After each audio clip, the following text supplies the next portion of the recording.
करने से हमें दूसरों को सुख देना कर्म है। एक है हम भगवान के ध्यान में बैठे हैं और एक आदमी है जो बीमार है, उसकी सेवा में लगा हुआ है।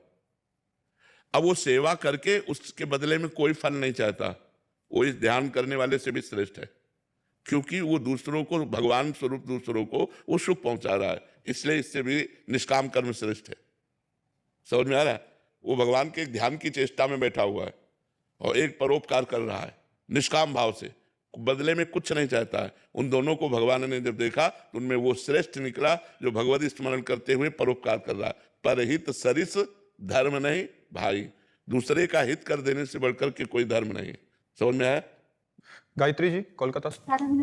श्री हरिवंश महाराज जी, महाराज जी आप कहते हैं हमारे माई श्यामा जू को राज दूसरों ना कोई। महाराज जी अपने भीतर दूसरों ना कोई कैसे लाए महाराज जी, केवल श्री जी ही रह जाए। भजन करो श्री जी का, रसिकों का संग करो और भजन करो। रे मन रचकन संग बिन रंच न उपजय प्रेम, प्रेम रंच मात्र भी नहीं उपज सकता यदि रसिक प्रेमी महापुरुषों का संग ना हो। तो रसिकों का संग करो, लेकिन बचा के। बचा के इसलिए कह रहा हूं कि आजकल दम्भ नाटक पाखंड की बहुत ज्यादा बोलबाला है, तो बहुत बच के। जो काम क्रोध लोभ मोह मद मत्सर इन 6 दोषों को जीते हुए हो वो रसिक होते हैं। इन दोषों से युक्त रसिक नहीं विषयी पुरुष होते हैं। एक होता है चूक हो जाना, छलांग लगाई और गिर पड़े, और एक होता है चूक ही करना। तो साधकों, अच्छे साधकों से भी कभी कभी चूक हो जाती है, वो सुधार लेते हैं तुरंत, अपनी गलती मानी और आगे से कभी जीवन में गलती नहीं होगी। लेकिन कुछ लोग इसी का अपना वासना का खेल खेलते हैं। तो ये ध्यान रखना चाहिए कि साधु महात्माओं के संग की बड़ी महिमा है, लेकिन किन साधु महात्माओं के संग की? जो भगवत प्राप्त है, जो भगवान के भजन में तन्मय है, जो काम क्रोध से ऊपर उठ चुके हैं। कहीं अगर ऐसी चेष्टा नजर आवे कि हम संग कर रहे हैं, वो हमारे तन की तरफ बढ़ रहे हैं, तो दूरी बना लेनी चाहिए, नहीं तुमको भी नरक मिलेगा, उसको भी नरक मिलेगा। ये कभी नहीं कि हम रसिकों का संग कर रहे हैं, और ये बहुत गंदी बात है, और ये ज्यादा बहुतायत बढ़ रही है। कलिकाल है ना, अब ये बढ़ रहा है, पाखंड नाटक बढ़ रहा है, सच्चे संत गुप्त होते जा रहे हैं और नाटक पाखंड बढ़ता चला जा रहा है। कलिकाल में जो झूठ कपट पाखंड फैलाएगा उसकी पूजा विशेष होगी, उसका विशेष महत्व होगा। कलयुग युग धर्म है, तो इसलिए हम सबसे प्रार्थना है कि सत्संग करें लेकिन कुसंग न करें। जो सत्संग की आड़ में कुसंग होता है उससे बचे। समाज में उपदेश सुन लो, एकांत में कभी किसी संत से मत मिलो, नहीं उसका भी मन चलायमान होगा और आपका भी धर्म डिगेगा। दूरी बना के रखो, सत्संग सुनो और भजन करो। सेवा का मतलब उनकी आज्ञा का पालन करना, दूर रहकर भजन करो। ये सेवा व्यभिचार सेवा नहीं होती, व्यभिचार सेवा नहीं होती। बिल्कुल इस नौटंकी नाटक से दूरी बच के रहो। परमार्थ गंदा नहीं होता, परमार्थ उज्जवल भास्कर की तरह तेजस्वी होता है, स्वार्थ गंदा होता है। स्वार्थ से बचो, परमार्थ में यदि चलना है तो आप भी बचो और दूसरों को भी बचाओ। प्रवीणता यह होनी चाहिए कि स्वयं बचे और दूसरों को भी बचाए। आजकल बहुत तांडव हो रहा है पाखंड का, दंभ का, नाटक का, व्यभिचार का, तो हमको भी बचना चाहिए और आपको भी बचना चाहिए। इंद्रियां बड़ी चंचल हैं, कभी भी किसी की भी इंद्रियां किसी को भी परास्त कर सकती हैं। इसलिए रसिक संग के साथ साथ ये सावधानी बता दी कि जो तुम्हारे तन की तरफ बढ़े उससे दूरी बना लेना चाहिए। पहली ही हरकत में समझ जाना चाहिए यहाँ भगवत तत्व नहीं, यहाँ बेविचार है, यहाँ गंदा आचरण है, और छोड़ देना चाहिए और दूरी रहकर भजन करना चाहिए। महेश कुमार जी राजस्थान से। राधे राधे महाराज जी। महाराज जी आपके चरणों में कोटि कोटि प्रणाम। महाराज जी मेरा प्रश्न है कि ब्रह्म तत्व प्राप्त व्यक्ति की क्या पहचान होती है?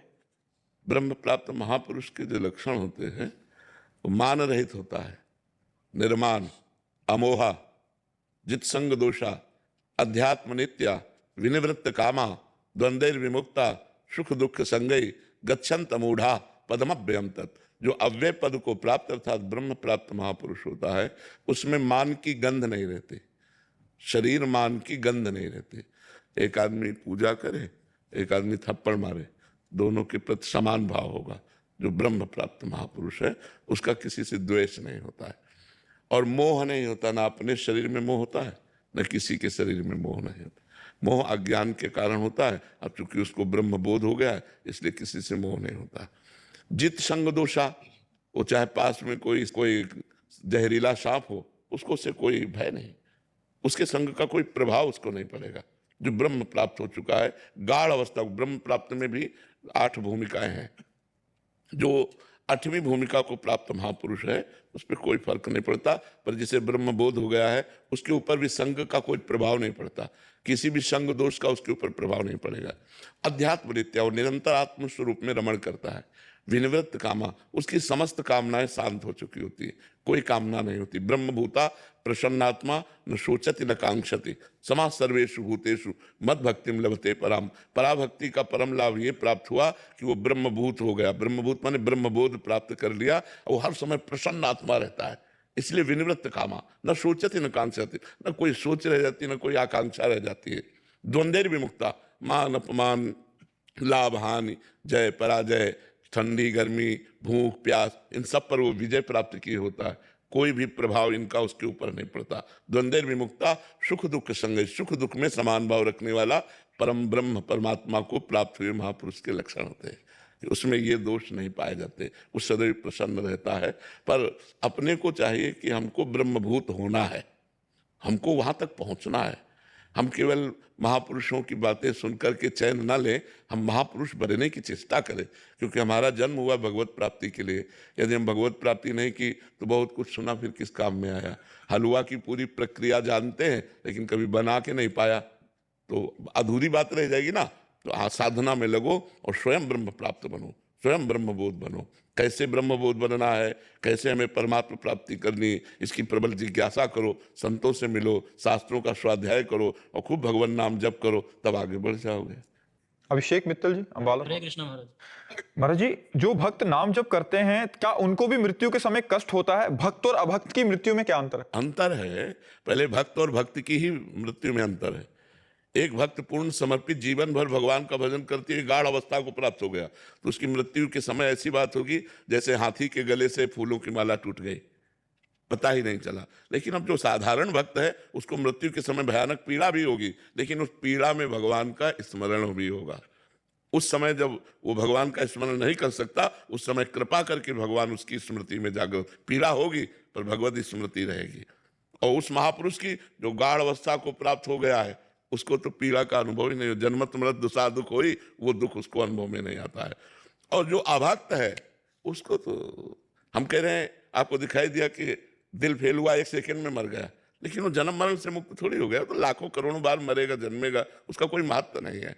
महत्व है भक्ति का, भगवान की भक्ति में। महाराज जी, शुद्ध भक्त है उनको तो विष्णु दूत लेने आएंगे। जो कच्चे भक्त हैं, जैसे भक्ति तो करी लेकिन पहले शरीर छोड़ दिया, तो उन्हें कौन लेने आएगा मृत्यु? उनका फिर जन्म होगा। लेने कौन आएगा? जब तक भगवान का साक्षात्कार नहीं होता तब तक धर्मराज लेने आते हैं, यमदूत नहीं आते। तो वो यात्रा देके लेके जाते हैं? नहीं नहीं, बड़े सम्मान से लेके जाते हैं, धर्मराज स्वयं आते हैं। जैसे पतिव्रता थी सावित्री जी, परम पवित्र थे सत्यवान जी, तो उनको लेने के लिए यमदूत नहीं आए, स्वयं धर्मराज जी आए थे, तभी तो सावित्री जी की धर्मराज जी से बातचीत हुई। पापियों को लेने यमदूत आते हैं, पुण्यात्माओं को लेने धर्मराज आते हैं, और महात्माओं को लेने भगवान के पार्षद आते हैं, भगवान के दिव्य जन आते हैं। समझ पाए आप जी? सोहम गुप्ता जी। श्री हरिवंश महाराज जी।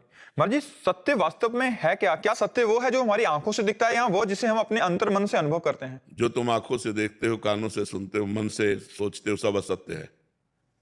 गो गोचर जहां लग मन जाई सो सब माया चालो। जो तुम आंखों से देखते हो, कानों से सुनते हो, मन से सोचते हो, जहां तक तुम्हारी सोच है, गो गोचर जहां लग मन जाई सो सब माया जालो भाई। मन और बुद्धि की सोच के परे जो तत्व है वो सत्य तत्व है। उसी को राम कहते हैं, उसी को कृष्ण कहते हैं, उसी को राधा कहते हैं, उन्हीं को सीता कहते हैं। जो भगवान के भजन में लगे, भगवान का नाम एक जानते हो क्या? सत्य नारायण नाम है ना। भगवान को कहा गया सच्चिदानंद